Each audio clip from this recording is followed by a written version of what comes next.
Edgar Allan Poe, El entierro prematuro. Hay ciertos temas de interés absorbente, pero demasiado horribles para ser objeto de una obra de ficción. El buen escritor romántico debe evitarlos si no quiere ofender o ser desagradable. Solo se tratan con propiedad cuando lo grave y majestuoso de la verdad los santifican y sostienen. Nos estremecemos, por ejemplo, con el más intenso dolor agradable ante los relatos del paso del Beresina, del terremoto de Lisboa, de la peste de Londres y de la matanza de San Bartolomé, o de la muerte por asfixia de los 123 prisioneros en el agujero negro de Calcuta. Pero en estos relatos, lo excitante es el hecho, la realidad, la historia.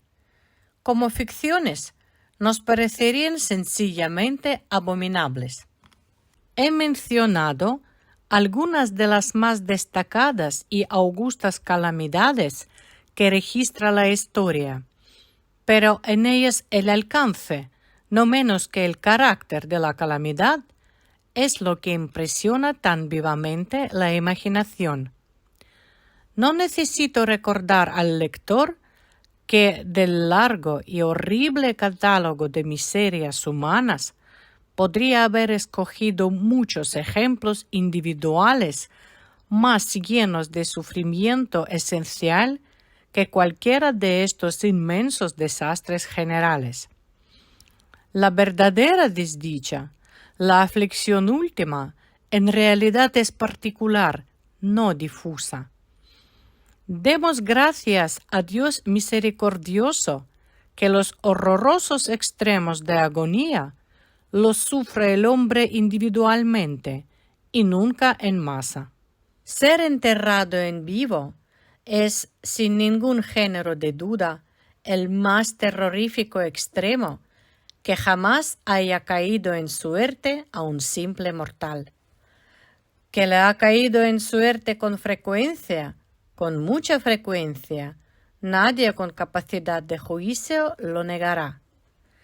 Los límites que separan la vida de la muerte son, en el mejor de los casos, borrosos e indefinidos. ¿Quién podría decir dónde termina uno y dónde empieza el otro? Sabemos que hay enfermedades en las que se produce un cese total de las funciones aparentes de la vida, y sin embargo, ese cese no es más que una suspensión, para llamarle por su nombre. Hay solo pausas temporales en el incomprensible mecanismo. Transcurrido cierto período, algún misterioso principio oculto pone de nuevo en movimiento los mágicos piñones y las ruedas fantásticas. La cuerda de plata no quedó suelta para siempre, ni irreparablemente roto el vaso de oro. Pero, entre tanto, ¿dónde estaba el alma? Sin embargo, aparte de la inevitable conclusión a priori que tales causas deben producir tales efectos, que los bien conocidos casos de vida en suspenso una y otra vez provocan inevitablemente entierros prematuros. Aparte de esta consideración, tenemos el testimonio directo de la experiencia médica y del vulgo que prueba que en realidad tienen lugar un gran número de estos entierros. Yo podría referir ahora mismo, si fuera necesario, 100 ejemplos bien probados.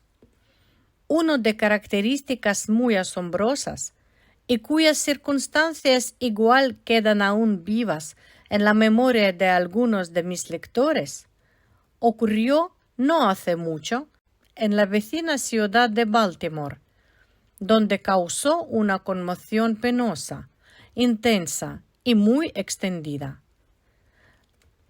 La esposa de uno de los más respetables ciudadanos, abogado eminente y miembro del Congreso, fue atacada por una repentina e inexplicable enfermedad que burló el ingenio de los médicos. Después de padecer mucho, murió, o se supone que murió. Nadie sospechó, y en realidad no había motivos para hacerlo, que no estaba verdaderamente muerta. Presentaba todas las apariencias comunes de la muerte. El rostro tenía el habitual contorno contraído y sumido. Los labios mostraban la habitual palidez marmórea.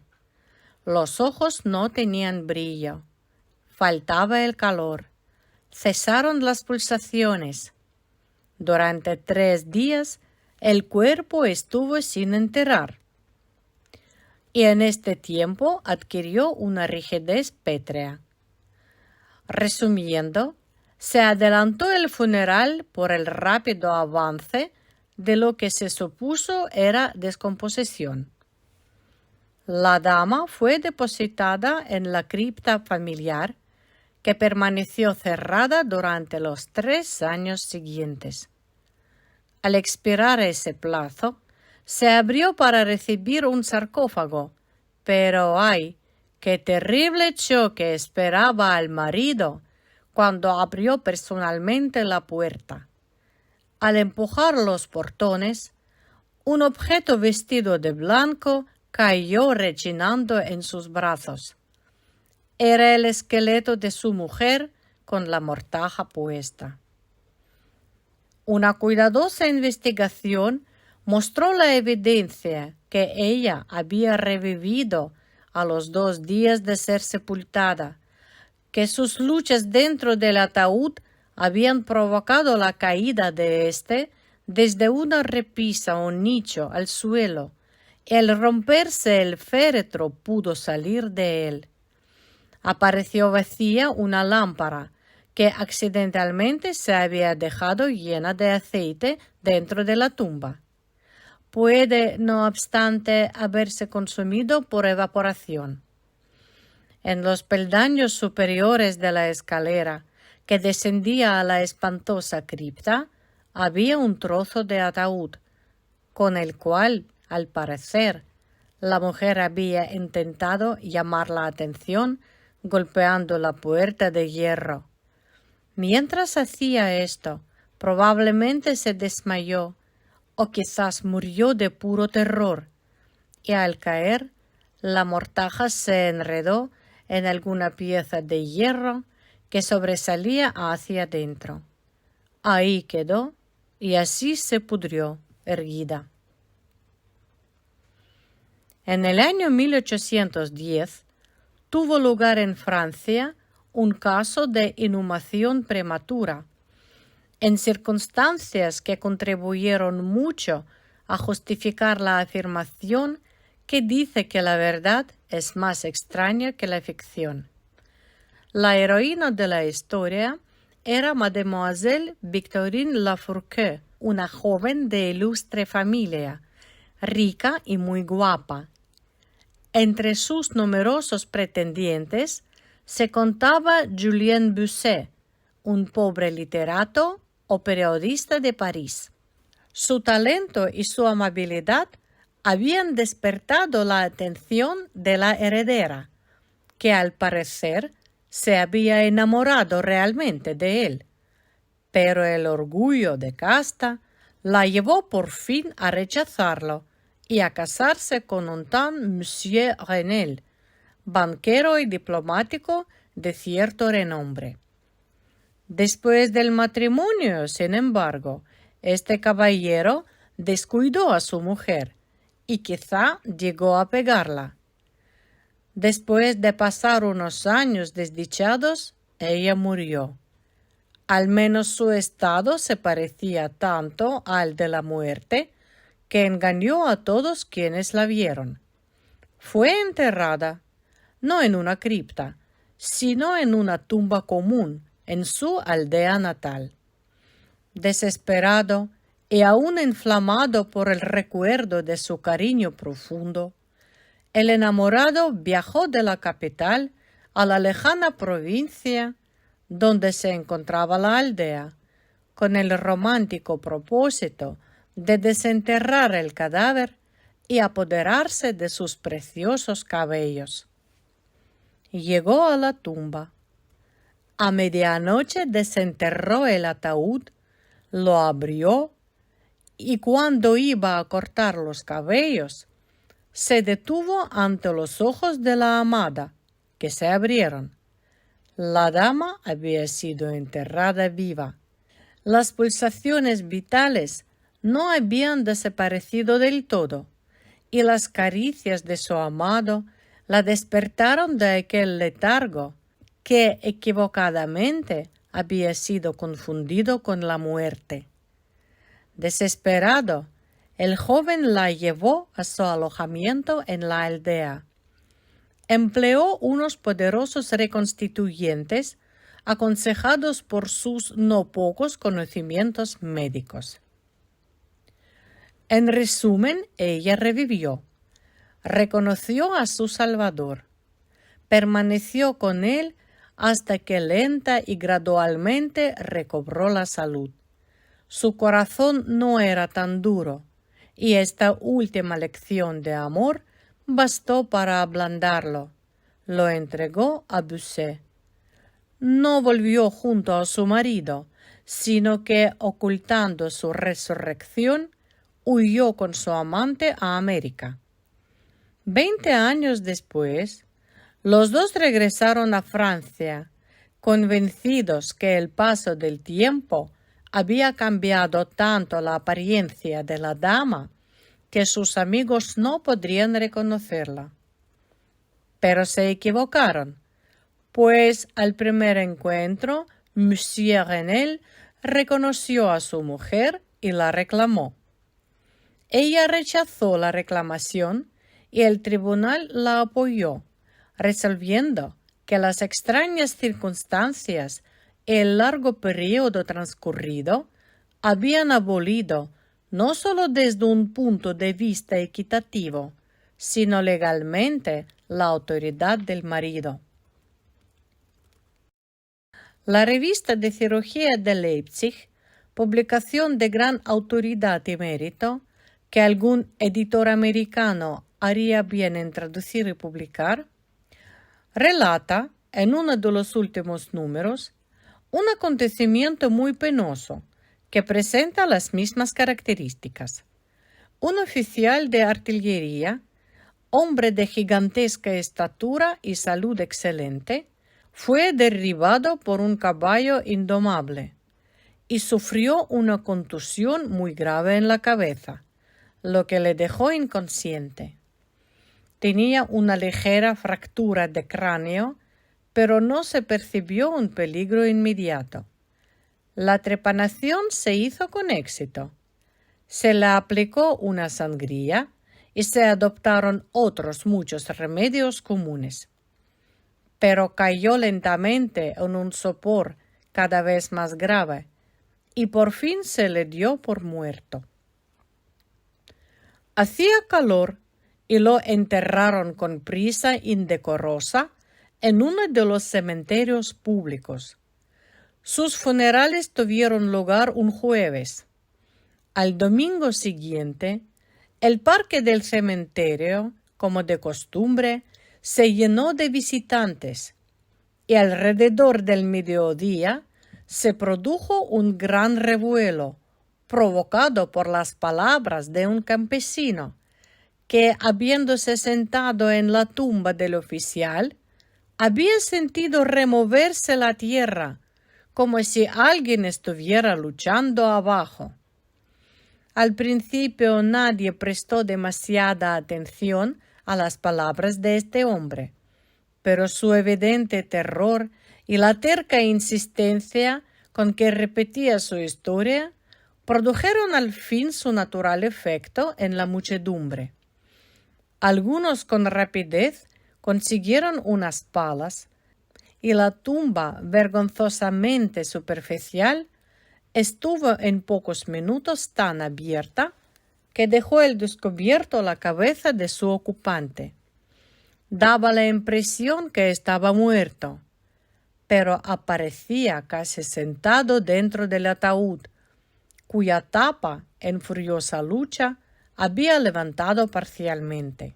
Inmediatamente lo llevaron al hospital más cercano, donde se le declaró vivo, aunque en estado de asfixia. Después de unas horas volvió en sí, reconoció a algunas personas conocidas y con frases inconexas relató sus agonías en la tumba. Por lo que dijo, estaba claro que la víctima mantuvo la conciencia de vida durante más de una hora después de la inhumación, antes de perder los sentidos. Habían rellenado la tumba sin percatarse con una tierra muy porosa, sin aplastar, y por eso le llegó un poco de aire. Oyó los pasos de la multitud sobre su cabeza y a su vez trató de hacerse oír. El tumulto en el parque del cementerio, dijo, fue lo que seguramente lo despertó de un profundo sueño, pero al despertarse se dio cuenta del espantoso horror de su situación. Este paciente, según cuenta la historia, iba mejorando y parecía encaminado hacia un restablecimiento definitivo cuando cayó víctima de una charlatanería de los experimentos médicos.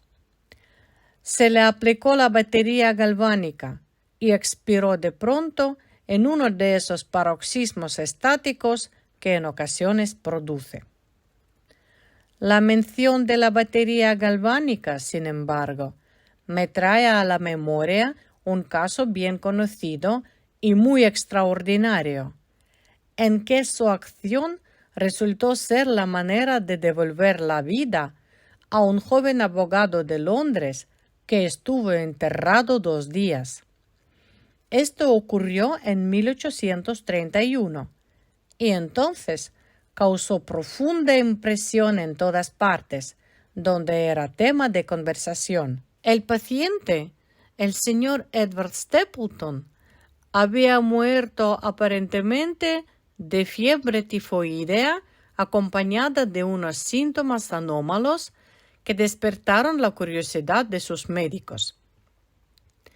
Después de su aparente fallecimiento, se pidió a sus amigos la autorización para un examen post-mortem, pero estos se negaron. Como sucede a menudo ante estas negativas, los médicos decidieron desenterrar el cuerpo y examinarlo a conciencia en privado. Fácilmente llegaron a un arreglo con uno de los numerosos grupos de ladrones de cadáveres que abundan en Londres. Y la tercera noche después del entierro, el supuesto cadáver fue desenterrado de una tumba de 8 pies de profundidad y depositado en el quirófano de un hospital privado. Al practicársele una incisión de cierta longitud en el abdomen, el aspecto fresco e incorrupto del sujeto sugirió la idea de aplicar la batería.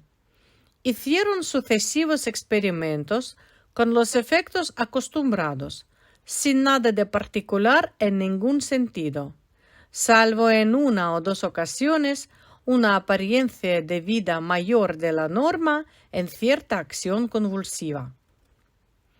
Era ya tarde. Iba a amanecer, y se creyó oportuno, al fin, proceder inmediatamente a la disección. Pero uno de los estudiosos tenía un deseo especial de experimentar una teoría propia e insistió en aplicar la batería a uno de los músculos pectorales. Tras realizar una tosca incisión, se estableció apresuradamente un contacto. Entonces el paciente, con un movimiento rápido, pero nada convulsivo, se levantó de la mesa, caminó hacia el centro de la habitación, Miró intranquilo a su alrededor unos instantes y entonces habló. Lo que dijo fue ininteligible, pero pronunció algunas palabras y se labiaba claramente. Después de hablar, cayó pesadamente al suelo. Durante unos momentos todos se quedaron paralizados de espanto, pero la urgencia del caso pronto les devolvió la presencia de ánimo. Se vio que el señor Stapleton estaba vivo, aunque sin sentido. Después de administrarle éter, volvió en sí y rápidamente recobró la salud, retornando a la sociedad de sus amigos, a quienes, sin embargo, se les ocultó toda noticia sobre la resurrección hasta que ya no se temía una recaída. Es de imaginar la maravilla de aquellos y su extasiado asombro. El dato más espeluznante de este incidente, sin embargo, se encuentra en lo que afirmó el mismo señor Stapleton. Declaró que en ningún momento perdió todo el sentido, que de un modo borroso y confuso percibía todo lo que le estaba ocurriendo desde el instante en que fuera declarado muerto por los médicos hasta cuando cayó desmayado en el piso del hospital. «Estoy vivo» fueron las incomprendidas palabras que al reconocer la sala de disección había intentado pronunciar en aquel grave instante de peligro. Sería fácil multiplicar historias como estas, pero me abstengo, porque en realidad no nos hacen falta para establecer el hecho que suceden entierros prematuros. Cuando reflexionamos en las raras veces en que, por la naturaleza del caso, tenemos la posibilidad de descubrirlos, debemos admitir que tal vez ocurren más frecuentemente de lo que pensamos. En realidad, casi nunca se han removido muchas tumbas de un cementerio sin que aparecieran esqueletos en posturas que sugieren la más espantosa de las sospechas. La sospecha es espantosa, pero es más espantoso el destino. Puede afirmarse, sin vacilar, que ningún suceso se presta tanto a llevar al colmo de la angustia física y mental como el enterramiento antes de la muerte.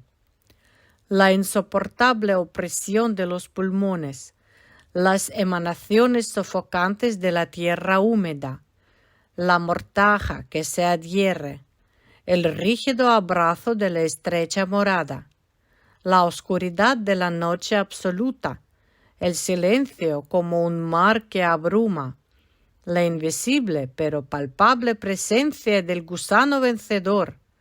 Estas cosas, junto con los deseos del aire y de la hierba que crecen arriba, con el recuerdo de los queridos amigos que volarían a salvarnos si se enteraran de nuestro destino, y la conciencia que nunca podrán saberlo, que nuestra suerte irremediable es la de los muertos de verdad, estas consideraciones, digo, llevan el corazón aún palpitante a un grado de espantoso e insoportable horror ante el cual la imaginación más audaz retrocede.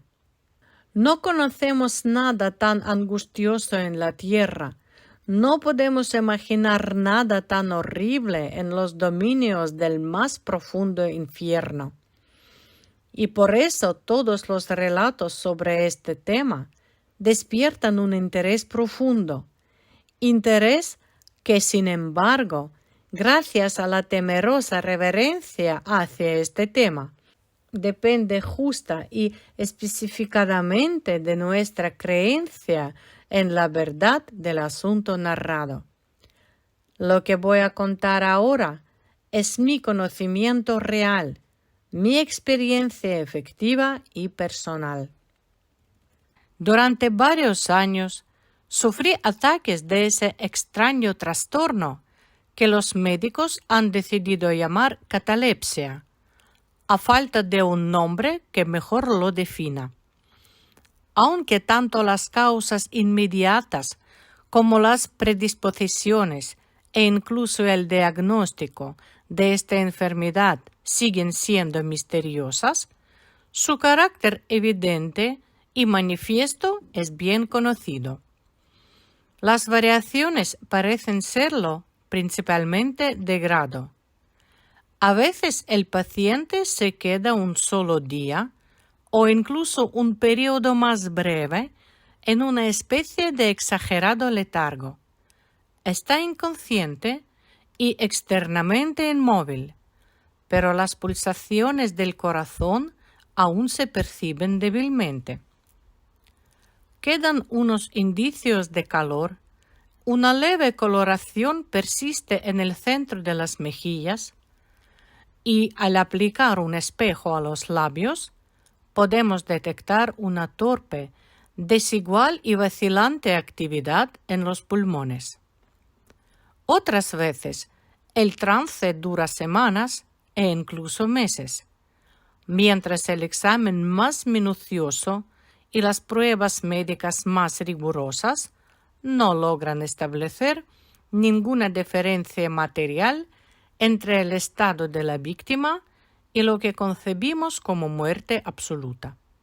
Por regla general, lo salvan del entierro prematuro sus amigos, que saben que sufría anteriormente la catalepsia y la consiguiente sospecha. Pero sobre todo, le salva la ausencia de corrupción. La enfermedad, por fortuna, avanza gradualmente. Las primeras manifestaciones, aunque marcadas, son inequívocas. Los ataques son cada vez más característicos y cada uno dura más que el anterior. En esto reside la mayor seguridad de cara a evitar la inhumación. El desdichado, cuyo primer ataque tuviera la gravedad con que en ocasiones se presenta, sería casi inevitablemente llevado vivo a la tumba. Mi propio caso no difería en ningún detalle importante de los mencionados en los textos médicos. A veces, sin ninguna causa aparente, me hundía poco a poco en un estado de semisíncope o casi desmayo.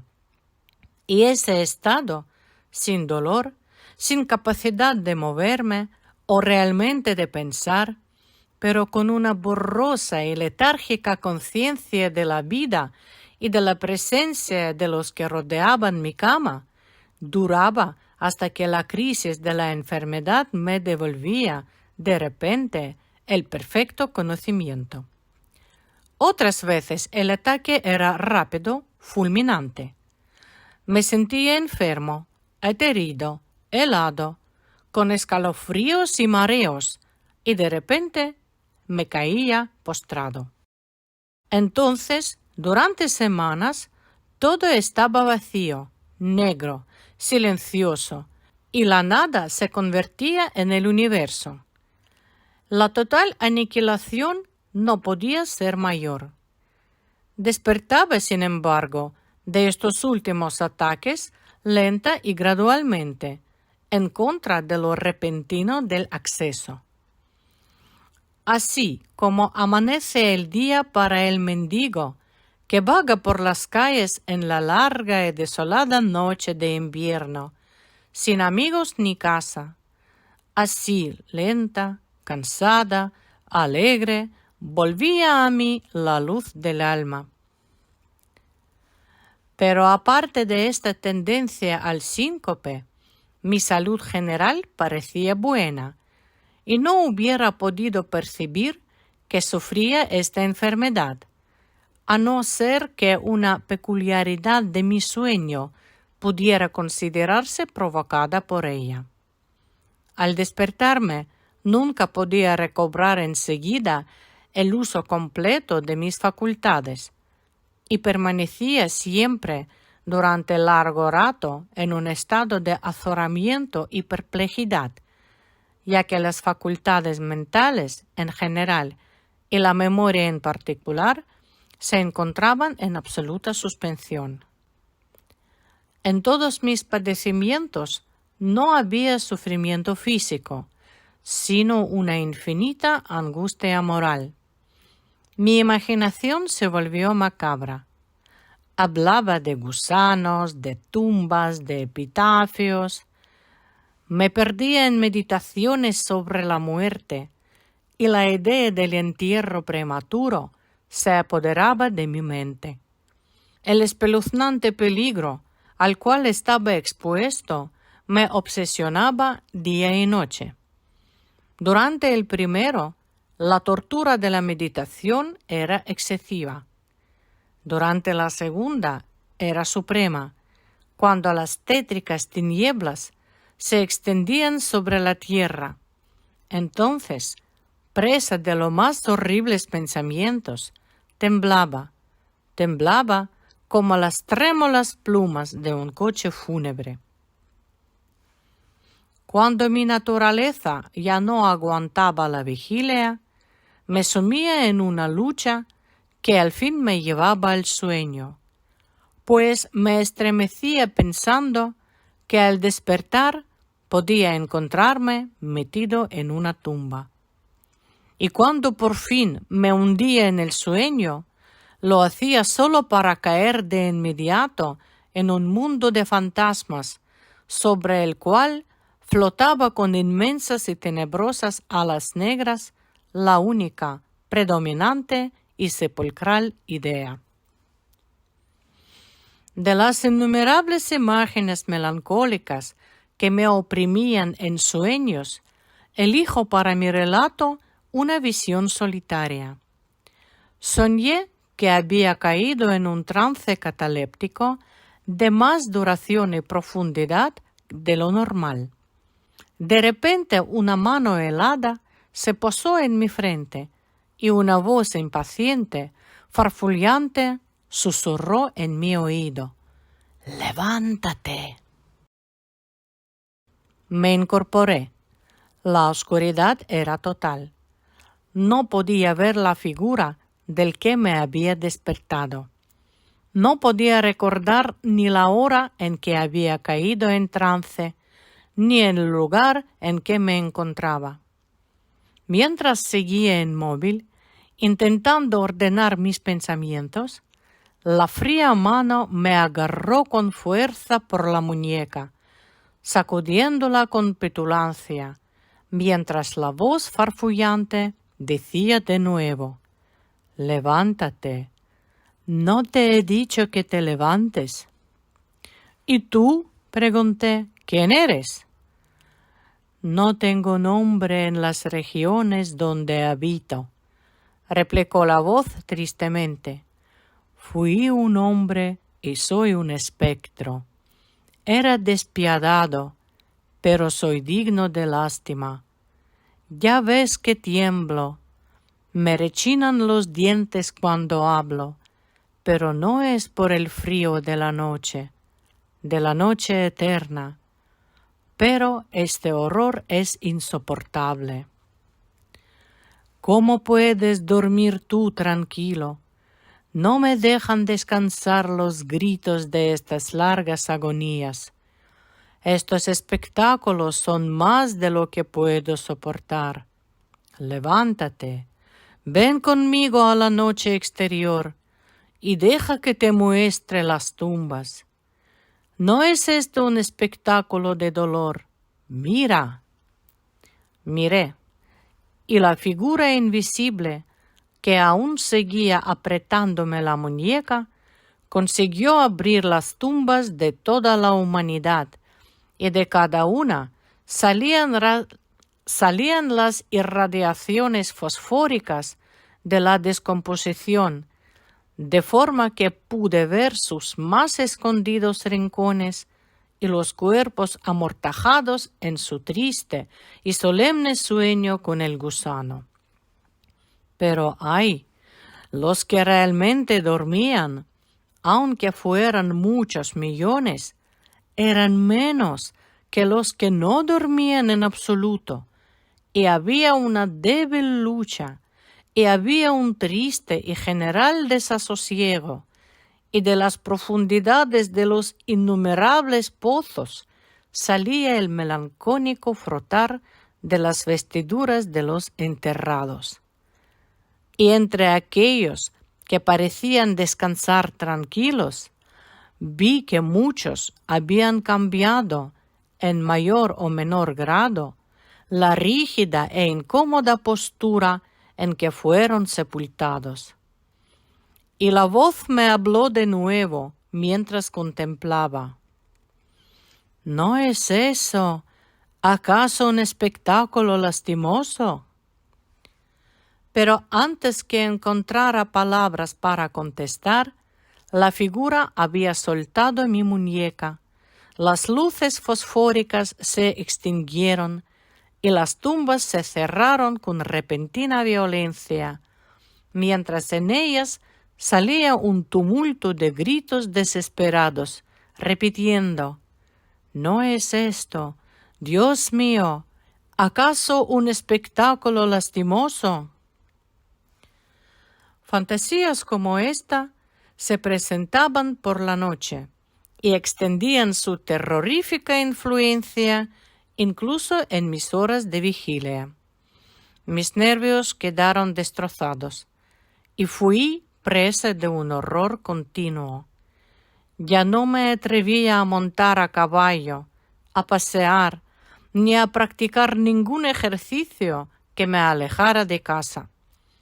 En realidad, ya no me atrevía a fiarme de mí lejos de la presencia de los que conocían mi propensión a la catalepsia, por miedo a que en uno de estos ataques me enterraran antes de conocer mi estado realmente.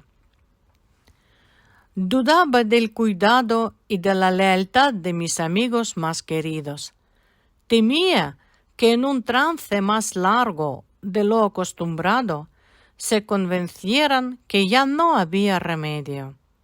Incluso llegaba a temer que, como les causaba muchas molestias, quizás se alegraran de considerar que un ataque prolongado era la excusa suficiente para librarse definitivamente de mí.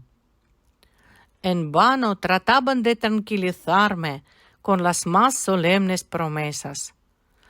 Les exigía con los juramentos más sagrados que en ninguna circunstancia me enterraran hasta que la descomposición estuviera tan avanzada que impidiese la conservación. Y aún así, mis terrores mortales no hacían caso de razón alguna. No aceptaban ningún consuelo. Empecé con una serie de complejas precauciones. Entre otras, mandé remodelar la cripta familiar de forma que se pudiera abrir fácilmente desde el interior. A la más débil presión sobre una larga palanca que se extendía hasta muy dentro de la cripta, se abrirían rápidamente los portones de hierro. También estaba prevista la entrada libre de aire y de luz, y adecuados recipientes con alimentos y agua, al alcance del ataúd y preparado para recibirme. Este ataúd estaba acolchado con un material suave y cálido, y dotado de una tapa elaborada según el principio de la puerta de la cripta, incluyendo resortes ideados de forma que el más débil movimiento del cuerpo sería suficiente para que se soltara. Aparte de esto, del techo de la tumba colgaba una gran campana, cuya soga pasaría, estaba previsto, por un agujero en el ataúd y estaría atada a una mano del cadáver. Pero ay, ¿de qué sirve la precaución contra el destino del hombre. Ni siquiera estas bien urdidas seguridades bastaban para librar de las angustias más extremas de la inhumación en vida a un infeliz destinado a ellas. Llegó una época, como me había ocurrido antes a menudo, en que me encontré emergiendo de un estado de total inconsciencia a la primera sensación débil e indefinida de la existencia. Lentamente, con paso de tortuga, se acercaba el pálido amanecer gris del día psíquico. Un desasosiego aletargado, una sensación apática de sordo dolor, ninguna preocupación, ninguna esperanza, ningún esfuerzo. Entonces, después de un largo intervalo, un zumbido en los oídos. Luego, tras un lapso de tiempo más largo, una sensación de hormigueo o comezón en las extremidades. Después, un período aparentemente eterno de placentera quietud, durante el cual las sensaciones que se despiertan luchan por transformarse en pensamientos. Más tarde, otra corta zambullida en la nada. Luego, un súbito restablecimiento. Al fin, el ligero estremecerse de un párpado. E inmediatamente después, un choque eléctrico de terror mortal e indefinido, que envía la sangre a torrentes desde las sienes al corazón.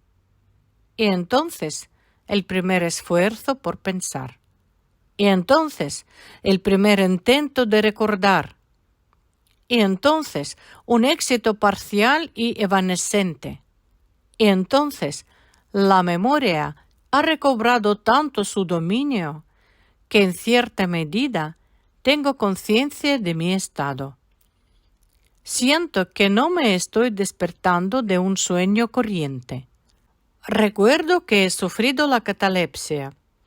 Y entonces, por fin, como si fuera la embestida de un océano, el único peligro horrendo, la única idea espectral y siempre presente, abruma mi espíritu estremecido.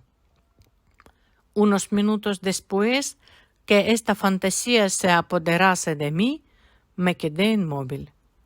¿Y por qué? No podía reunir valor para moverme. No me atrevía a hacer el esfuerzo que desvelara mi destino. Sin embargo, algo en mi corazón me susurraba que era seguro. La desesperación, tal como ninguna otra clase de desdicha produce, solo la desesperación me empujó, después de una profunda duda, a abrir mis pesados párpados. Los levanté. Estaba oscuro, todo oscuro. Sabía que el ataque había terminado. Sabía que la situación crítica de mi trastorno había pasado.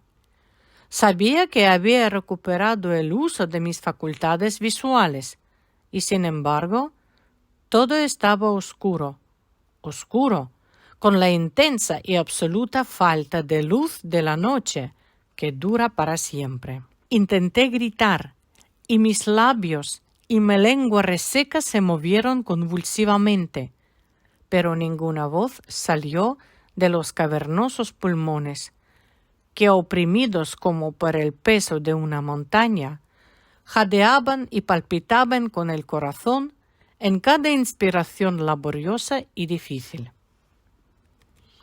El movimiento de las mandíbulas en el esfuerzo por gritar me mostró que estaban atadas, como se hace con los muertos. Sentí también que yacía sobre una materia dura y algo parecido me apretaba los costados. Hasta entonces no me había atrevido a mover ningún miembro, pero al fin levanté con violencia mis brazos, que estaban estirados con las muñecas cruzadas. Chocaron con una materia sólida que se extendía sobre mi cuerpo a no más de 6 pulgadas de mi cara. Ya no dudaba que reposaba al fin dentro de un ataúd. Entonces, en medio de toda mi infinita desdicha, vino dulcemente la esperanza, como un querubín, pues pensé en mis precauciones. Me retrocí e hice espasmódicos esfuerzos para abrir la tapa. No se movía. Me toqué las muñecas buscando la soga. No la encontré. Y entonces mi consuelo huyó para siempre. Y una desesperación aún más inflexible reinó triunfante, pues no pude evitar percatarme de la ausencia de las almohadillas que había preparado con tanto cuidado. Y entonces llegó de repente a mis narices el fuerte y peculiar olor de la tierra húmeda. La conclusión era irresistible. No estaba en la cripta. Había caído en trance, lejos de casa, entre desconocidos. No podía recordar cuándo y cómo, y ellos me habían enterrado como a un perro, metido en algún ataúd común, cerrado con clavos y arrojado bajo tierra y para siempre, en alguna tumba común y anónima. Cuando este horrible convencimiento se abrió paso con fuerza hasta lo más íntimo de mi alma, luché una vez más por gritar. Y este segundo intento tuvo éxito. Un largo, salvaje y continuo grito o alarido de agonía resonó en los recintos de la noche subterránea. «Oye, oye, ¿qué es eso?», dijo una áspera voz como respuesta. «¿Qué diablos pasa ahora?», dijo un segundo. «¡Fuera de ahí!», dijo un tercero. «¿Por qué aúlla de esa manera como un gato montés?», dijo un cuarto. Y entonces unos individuos de aspecto rudo me sujetaron y me sacudieron sin ninguna consideración. No me despertaron del sueño, pues estaba completamente despierto cuando grité, pero me devolvieron la plena posesión de mi memoria. Esta aventura ocurrió cerca de Richmond, en Virginia. Acompañado de un amigo, había bajado en una expedición de caza, unas millas por las orillas del río James. Se acercaba la noche cuando nos sorprendió una tormenta. La cabina de una pequeña chalupa, anclada en la corriente y cargada de tierra vegetal, nos ofreció el único refugio asequible. Le sacamos el mayor provecho posible y pasamos la noche a bordo. Me dormí en una de las 2 literas. No hace falta describir las literas de una chalupa de 60 o 70 toneladas. La que yo ocupaba no tenía ropa de cama. Tenía una anchura de 18 pulgadas. La distancia entre el fondo y la cubierta era exactamente la misma. Me resultó muy difícil meterme en ella.